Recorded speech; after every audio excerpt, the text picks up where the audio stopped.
We've been talking about utility, and really what we've been talking about is looking at the satisfaction that people get from buying the different things we purchase all year long. We use the term utility to talk about satisfaction, and very specifically we talked last time about marginal utility, additional satisfaction we get from consuming one more unit of a good or service. The law of diminishing marginal utility told us this. As we consume more of a good or service, the additional satisfaction we're going to get is going to go down.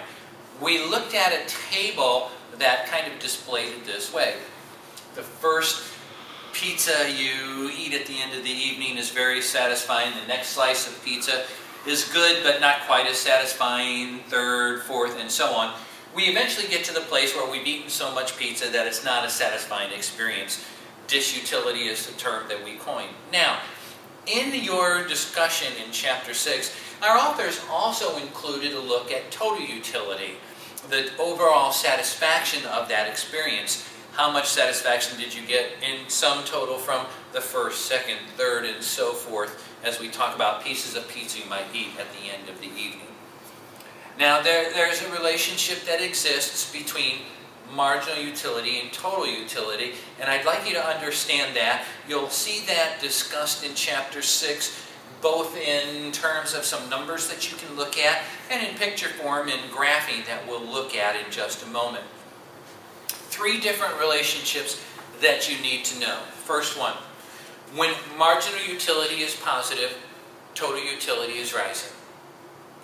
When those marginal utility figures are positive, total utility is rising.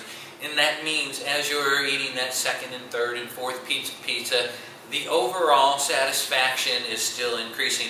It's still been a good meal out at Pizza Hut that evening, or it's still been a good night of watching movies with your friends. The second, third, and fourth movies were all still good movies, still a satisfying experience.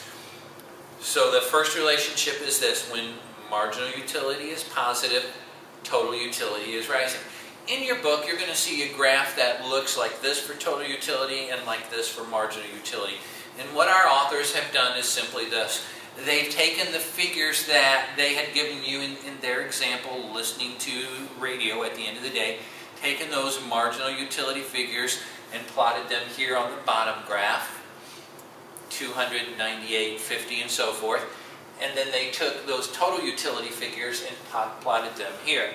And again, although it looks like we've got this big spike and the curve is going down, because these are positive numbers, your overall experience is still positive, and that's why you see the total utility curve rising. So the first important relationship, when marginal utility is positive, total utility is rising. Second important relationship, when marginal utility is negative, total utility is falling.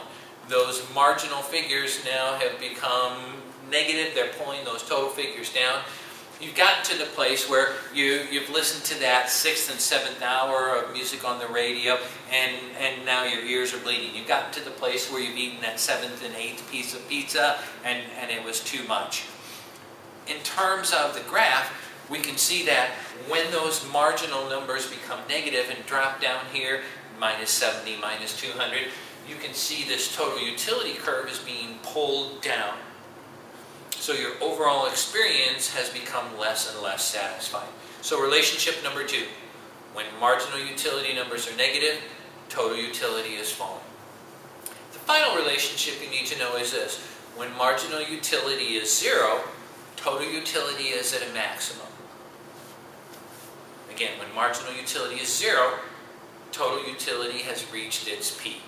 And in the example we found in the book, at that 5th unit of listening to the radio, or that 5th piece of pizza, or however you want to think about it, marginal utility reaches 0. If you look at the corresponding graph in the book, you'll find that at this place where we cross that bottom axis, that horizontal axis, marginal utility is 0, and it corresponds to the peak of the total utility curve. So 3 relationships that you need to be comfortable with. Number 1, when marginal utility is rising, when marginal utility is positive, total utility is rising. Number 2, when marginal utility is negative, total utility is falling. And number 3, when marginal utility hits 0, total utility has reached a maximum. talk with your friends, give me a holler if you have any questions. Do well.